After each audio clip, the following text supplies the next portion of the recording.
अस्सलाम वालेकुम, जय हिंद साथियों। मैं सिराज शाब्दी जनता परिवार से।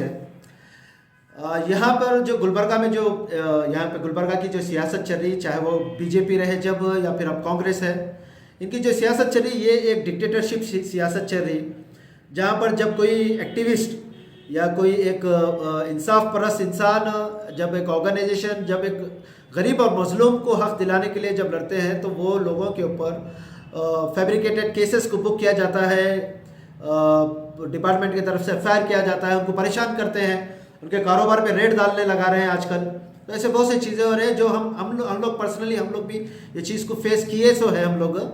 अब जिसके पास कैपेसिटी है लड़ने की, जो कोर्ट में चैलेंज कर सकता है वो चैलेंज कर कर ये केसेस को लड़ सकता है। जिसके पास कैपेसिटी नहीं है वो कॉम्प्रोमाइज़ करके सेटल कर कर अपनी जगह खामोश बैठ जाता है, ना फिर वो आवाम के लिए कभी स्टैंड लेता है, लड़ता है यहाँ पर।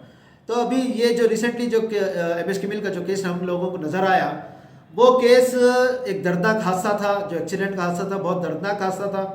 मैं मुबारकबाद देना चाहता हूँ वहाँ की नौजवानों को और वहाँ के ज़िम्मेदारों को जो इमीडिएटली रोड पे उतर कर वो मजलूम को इंसाफ दिलाने के लिए लड़े। और वो जो लड़ना था सिर्फ वो मजलूम को इंसाफ दिलाने के लिए लड़ना नहीं था, ये जो आने वाले जितने भी लोग वहाँ पर आते हैं जाते हैं वैसे लोगों को प्रोटेक्ट करने के लिए वो लोग रोड ब्लॉक किए वहाँ पे। अब रोड ब्लॉक करने का उनका जो डिमांड था वो डिमांड भी जायज़ डिमांड था कि रिंग रोड को आउटर रिंग रोड इमीडिएटली बना के, जबकि उमेश यादव जब एमपी उमेश यादव जब था तो वो टाइम पे आउटर रिंग रोड का सेंक्शन हुआ था, फिर किस वजूहत से रुकाया गया। तो ये सरासर सरकार और डिपार्टमेंट की गलती है ये।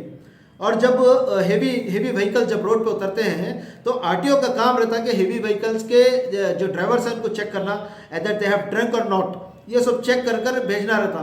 तो यहाँ पर आरटीओ भी फेल, डिपार्टमेंट भी फेल, सरकार भी फेल। और उसका नतीजा जब आवाम रोड पे उतरती है तो उनके ऊपर एफआईआर बुक करते हैं। यहाँ पर एफआईआर बुक कर कर उनके ऊपर प्रेशर बिल्ड कर कर उनको डराने की कोशिश की जाती है यहाँ पर। मगर यहाँ के सियासतदान आप लोग भूलो मत, जितने भी गुलबर्गा में सोशल एक्टिविस्ट है या हॉनेस्ट पॉलिटिशियन है, वो लोग आपके ये खोखले डरावर से डरने वाले लोग नहीं है, ये ना हम डरने वाले लोग हैं। यहाँ पर आप जितने केसेस बुक करेंगे डेफिनेटली हम उसको चैलेंज करेंगे, हम लड़ते जाएंगे। और मैं वहाँ के नौजवान एमएस किमिल के नौजवानों को मैं कहना चाहता हूँ, वो लोग तो डरने वाले लोग नहीं है। ये बोकस केसों से, ये फेक केसेस से या तुम्हारी एक सियासत से, ये घटिया सियासत से वहाँ की आवाम डरने वाली आवाम नहीं है, वहाँ के नौजवान डरने वाले नौजवान नहीं है।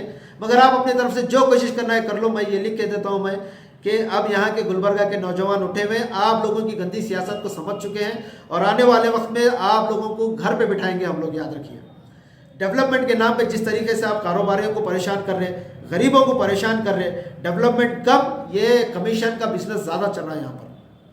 तो कंक्लूजन में मैं बस यही कहना चाहता हूँ कि आप जितने भी ये सोशल एक्टिविस्ट के ऊपर जो केसेस को बुक कर रहे हैं, चाहे वो पुलिस डिपार्टमेंट हो या फिर पॉलिटिशियन के प्रेशर से अगर कर रहे हैं, तो वी स्ट्रांगली कंडम, हम उसको कंडम करते हैं। और मैं डिपार्टमेंट से मैं ये रिक्वेस्ट कर रहा हूँ मैं कि आप लोग पॉलिटिकल प्रेशर में आकर कुछ भी ऐसे फैब्रिकेटेड केसेस बुक मत करिए एक्टिविस्ट के ऊपर, क्योंकि आज ये लोग सत्ता में, कल ये लोग सत्ता में नहीं रहेंगे। आप लिख लो ये बात को। अब जब ये लोग सत्ता में नहीं रहेंगे तो हम जैसे नौजवान सत्ता में रहेंगे, उसके बाद हम लोग इसके ऊपर बराबर कार्रवाई करेंगे और we will drag everyone in court. इन सबको हम कोर्ट में खींचेंगे, कोर्ट में खींचकर वहां पे फैसला करेंगे क्या आप लोग सही थे, क्या हम लोग सही थे।